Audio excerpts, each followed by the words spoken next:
Hello kids, it's Mr. Agee, and I'm here to lead you through your math assignment for May 19th, which is Tuesday.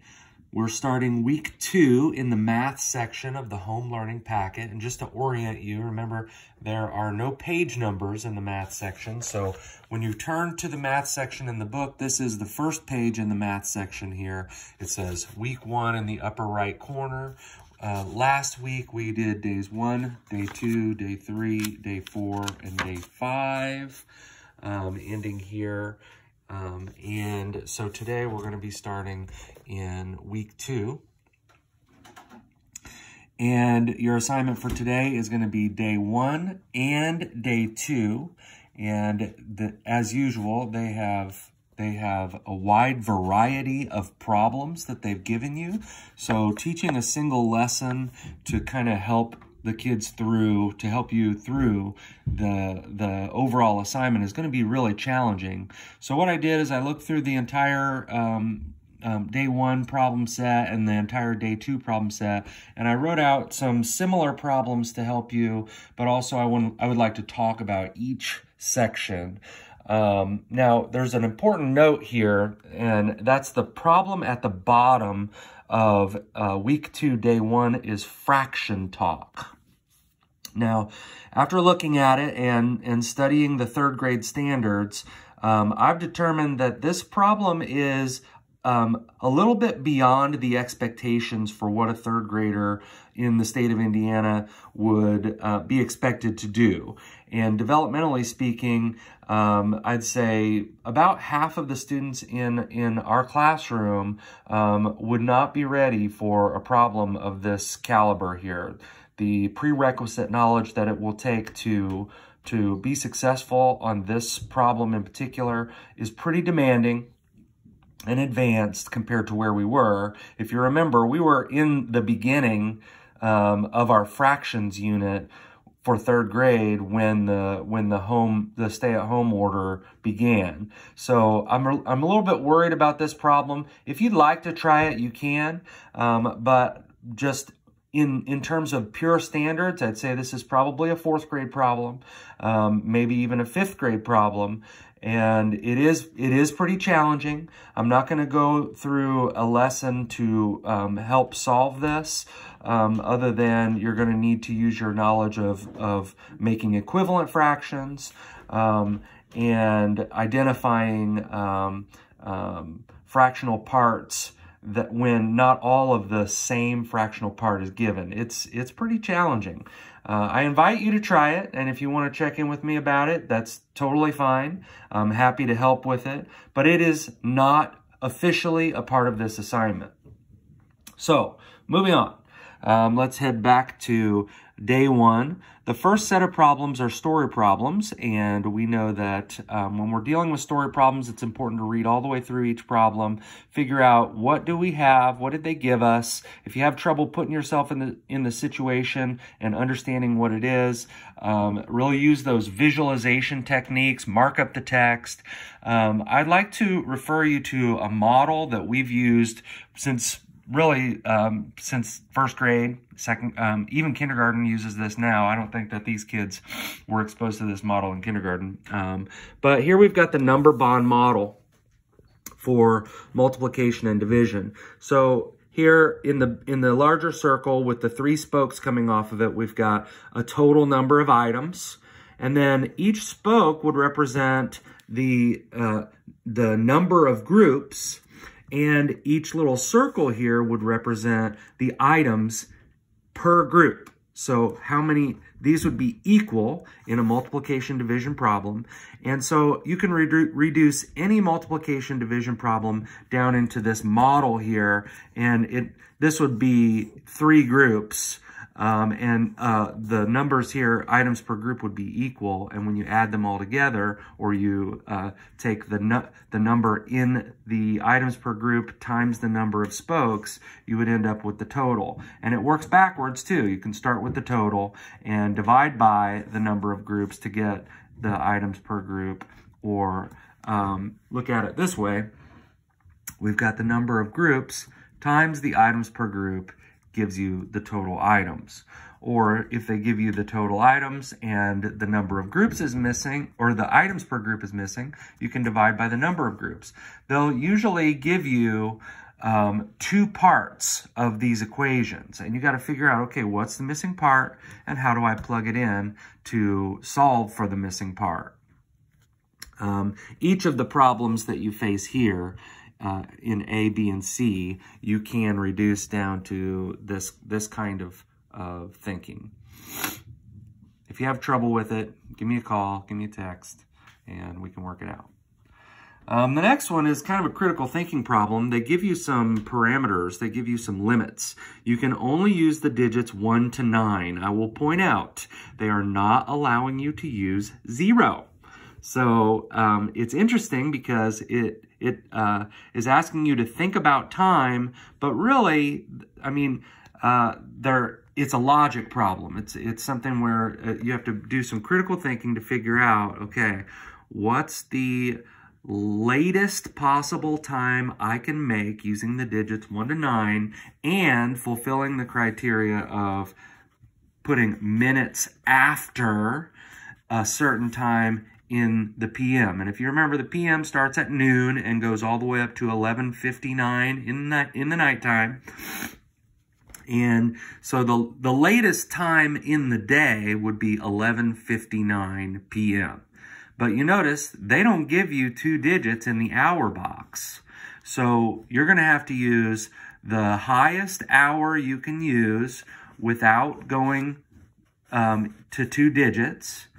And you're going to want to use the highest time overall that you can do here using the digits 1 to 9. But you got to think, how is time written? What's the highest number of minutes you can have in an hour? Okay? So it'll be very interesting to see if you're able to come up with the response that makes sense. There is a correct answer to this problem, and I'd be interested to see this one posted on your homework submission so I can see how you're thinking about this. I did a problem similar, logic-wise, to the problem that they give you. I did use only 1 through 9 to make the earliest possible time. So I flipped it from the latest possible time to the earliest possible time. But I kept all the things that they gave here, minutes after, so blank, blank, minutes after, and PM. Well, so the earliest possible time in the PM, so the earliest possible time, if I had this box available to me, I would want 12 o'clock, noon, PM, because that would be the first PM time there is. So earliest would mean the soonest, the one that happens first.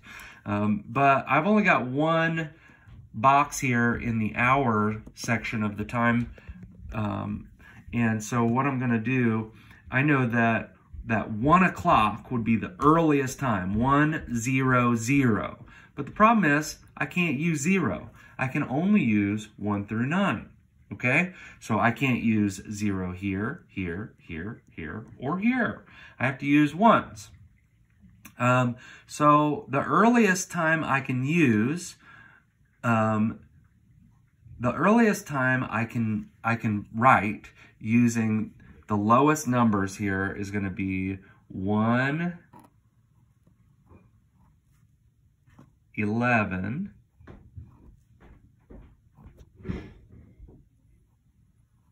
and I got to think, okay, if I'm looking for minutes after, and I can only use 1 through 9, I'm going to have to use 1 again. So this is going to be 11 minutes after 1:11, which would end up giving me the earliest time I can write under these circumstances would be 1:22. But filling in the boxes, I would have to use those lowest numbers. Now I'm going to caution you here, you can't use the same strategy I just used, because you can't just stick a 9. You can't use 99 minutes after 9:99. And I'll let you figure out why you can't put 9:99 p.m. But it's going to be kind of tricky, but you can do it. Just try your best. And like I said, we're going to skip this problem and move into day 2, which is part of the Tuesday assignments. Okay, so in day 2, we've got a word problem here, and this is a 2-stepper. You've got this situation. David, Mary, Claire, and Mark were picking strawberries in their grandparents' garden. So we've got 4 kids, and they had each picked the same number of strawberries. Okay, so they've all got the same number. When their grandma gave everyone, so all 4 of them, got 2 more strawberries. So David got 2. So David, Mary, Claire, and Mark, they started with the same number, and Grandma comes and gives David 2 more, Mary 2 more, Claire 2 more, and Mark 2 more. Okay, so now the 4 kids had 36 strawberries in all. So David plus Mary plus Claire plus Mark gives a total of 36 strawberries after Grandma had given them 2 each. Okay, so the first question is, how many strawberries did each child have before Grandma gave them more? And show your work. Now, they give these equations. In part B, it says mark the 2 equations below that could help you solve the problem. And they use a variable, S. S would stand for the number of strawberries each child started with, okay? So I'm just going to go ahead and give that away to you. We've worked with problems like this, although I'd say this is kind of pressing. This is pressing the boundary of how far along we got in doing problems like this. But we did practice using variables to write equations on numerous situations this year. And the way that they represent it, I've looked through the 2 answers that work here. It kind of gives a way to think about it, starting with the 36 strawberries that each child has and moving backwards. There's one answer that approaches it that approaches the problem that way, where you start with the 36, and then you kind of unwind the problem backwards. And then there's another one that kind of starts at the beginning. It says, okay, how many did each kid start with? And then it kind of adds, it goes through the story, the equation goes through the story forwards. There are 2 correct equations that would describe how to solve this problem. You might start with B and see what works, but you know, if you want to figure it out your own way and just plug the numbers in and not use variables, go ahead and start with A and figure out, okay, how am I going to get through the 2 steps? What's step 1? What's step 2? Now, I can't tell you what's step 1 for you and what's step 2. Some kids might think step 1 starts with 36 strawberries, and I have to start taking away the 2 strawberries for each of the 4 kids and start with that number and divide it up by 4 if you'd want to do it that way. Or you could try to start at the beginning and build your mathematical thinking upwards and end up with 36.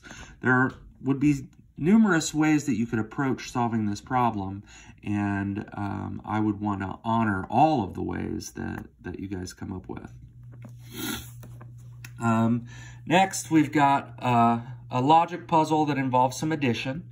I put some green arrows here to kind of give you a good starting point. It says, what's the value of the last row? The value of the last row. So the last row, I would assume we're going from top to bottom. I think that the value of the last row would be right here.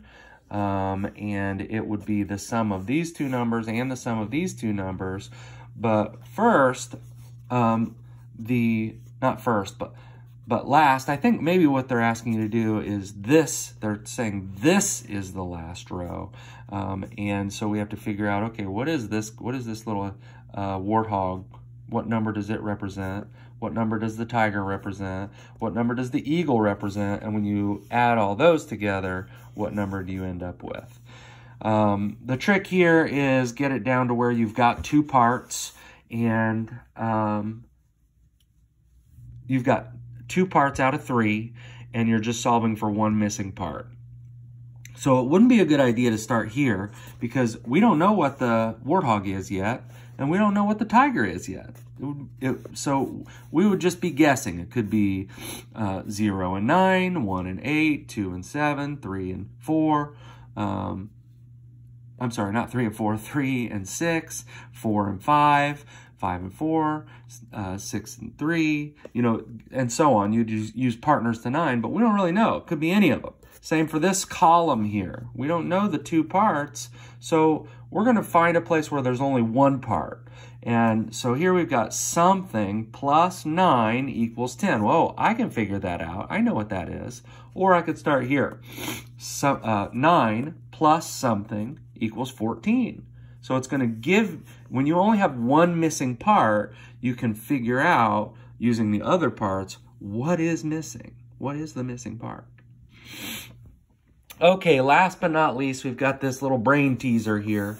It's more about critical thinking and logic here. You only get 6 digits, number 1, number 2, number 3, number 4, number 5, and number 6. Each digit gets 1 place on, they call it a pyramid, it's a triangle. Pyramid is 3-dimensional. And you have to make sure that each of the sides of the triangle, so these 3 have to have the same sum, which means when you add them up, as this side. So the sum of the 3 numbers on this side has to equal the sum of the 3 numbers on this side and the sum of the 3 numbers on this side. So when you add this one, and this one, you get the same number as when you add this one, and this one. And you get the same number as when you add this one, and this one. It's pretty tricky. It took me a minute to figure it out, but I think it's something you can do. You got to do a little logical thinking here, and remember, you're only dealing with the sums of numbers that are very, very low. So I think you can handle this. In any case, I think the work that they're giving you today is pretty demanding, actually. Well, we wrapped it into 2 days, but and if it's too much for you, if you want to just do day 1 today and day 2 tomorrow and pace yourself that way, the goal for us is going to be to have, before next week starts, you're going to want to have all of week 2 finished, and I'll allow you, of course, to work at your own pace and use a schedule that makes sense for your family to try to keep up with the pacing that we've determined is appropriate for you. As always, if you have any trouble whatsoever, text, call, email, and we can talk about a problem together, and I'd love to hear your voice. So I do miss you, and I wish you the best of luck, and I hope everybody's happy and healthy. I'm signing off.